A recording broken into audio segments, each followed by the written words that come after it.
In the middle of the night, there lived a boy who could not sleep until day. These are the words to a story in the making. As this boy continues to live at night, a man now in love, with failures, with triumphs, with 1,000 works of art from his thousands of hours in darkness.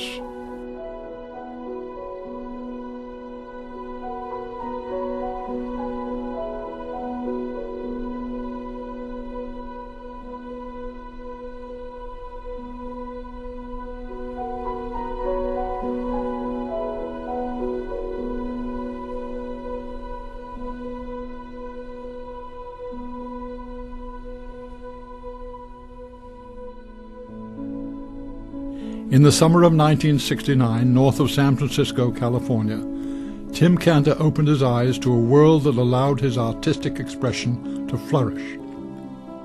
His mother, a musician, and father, a technical engineer, both understood that this gentle child was different from others.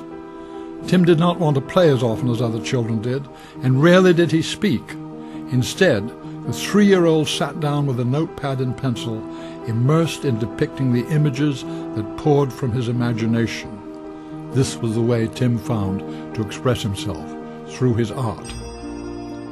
Before long, Tim's art became a consuming passion to which he devoted every spare moment. Sheltered in his room, he created a sea of images after everyone else had gone to sleep. It was an overpowering, compulsive desire to create. His parents, understanding their child's introspective nature, nurtured this trait. Tim's father, acknowledging that his son's fascination with drawing had grown into an obsession, thoughtfully gave him a box filled with oil paints and brushes. This box, however, was not an ordinary box of art supplies. It was a magic box complete with the oils and brushes that Tim's great-grandfather had used to paint throughout the world. It was a difficult decision to entrust a 5-year-old boy with something that had been lovingly preserved for nearly half a century. Tim Cantor's great-grandfather, an Englishman named Lloyd Whiffen, was a distinguished artist in his own right. Although Lloyd died long before Tim was born, he played a profound role in the young artist's life. Surrounded by his great-grandfather's oil paintings, Tim grew to know him through his artwork.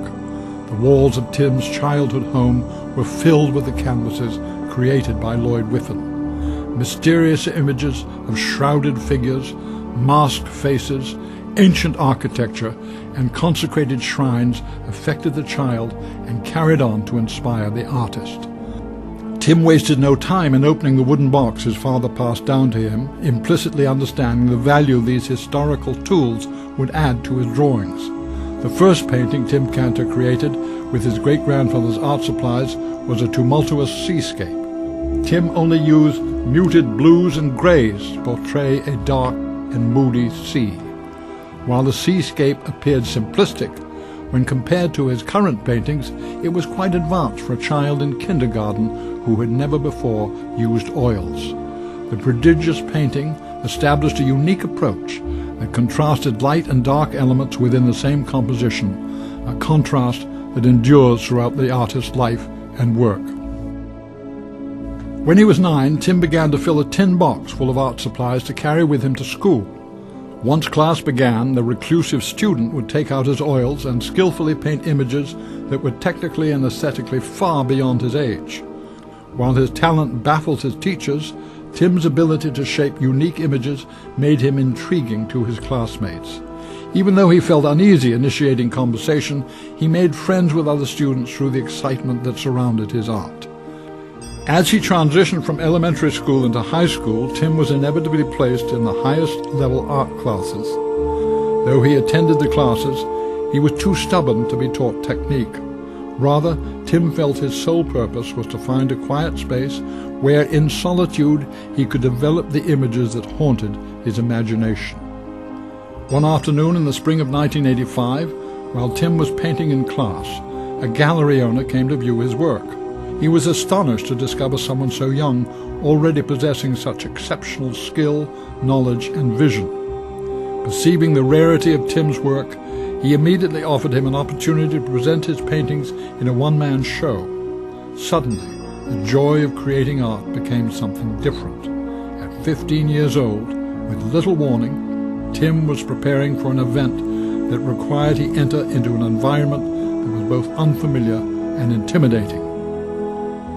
What Tim did not know as he began to greet the enthusiasts who gathered at his first art show in San Francisco was that a representative from Washington, D.C. was waiting to meet him.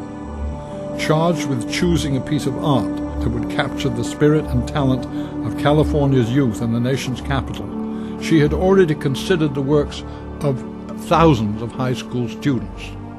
Struck by the power and beauty of Tim's images, she acquired a piece to hang in the collection of the White House. 1 hour after the show began, all of Tim's paintings were sold, leaving him with conflicting emotions. Although bittersweet, the 15-year-old understood that the heartache of parting from his work allowed him the freedom to create more. That night, Tim learned that selling his paintings gave him an independence he could only dream about, the realistic means to dedicate his life to painting. During this time, he received frequent invitations to show his art at galleries in San Francisco and throughout the west coast of the United States. Though all his efforts were aimed at becoming a self-reliant artist, Tim completed his classes and graduated from high school. Acknowledging his determination, Tim's teachers celebrated his artistic forte and made note of his every accomplishment. At an award ceremony, he was amazed to have won every art scholarship and grant presented to him. Yet, 1 week into college, his formal schooling would end. Instead of spending time in a classroom and risk having his work compromised through influence or tainted by conflict, he decided to use the funds collected from his gallery sales and grant awards to purchase a large vehicle, stock it with art supplies, and exhibit his paintings anywhere he chose. Though unorthodox, Tim believed that this was the only way he could perfect his art, while at the same time directly experiencing the reaction of people who viewed his work. For the next 7 years, though he continued to show paintings through fine art galleries, Tim followed a gypsy's way of life. He would stop along California's coast Highway 1 and set up his easel. At other times, Tim entered various art festivals where crowds of over 300,000 people would see his art. While the gallery industry frowned on his lifestyle, Tim was determined to introduce his paintings to more people than galleries alone could reach. In those 7 years, millions of men, women, and children from all parts of the world passed through Tim Cantor's traveling exhibit. Yet, life on the road was not easy. Tim spent countless hours driving to various exhibitions, often spending each night in a different city. He was far from home, exceptionally shy, and often went to sleep distressed and alone.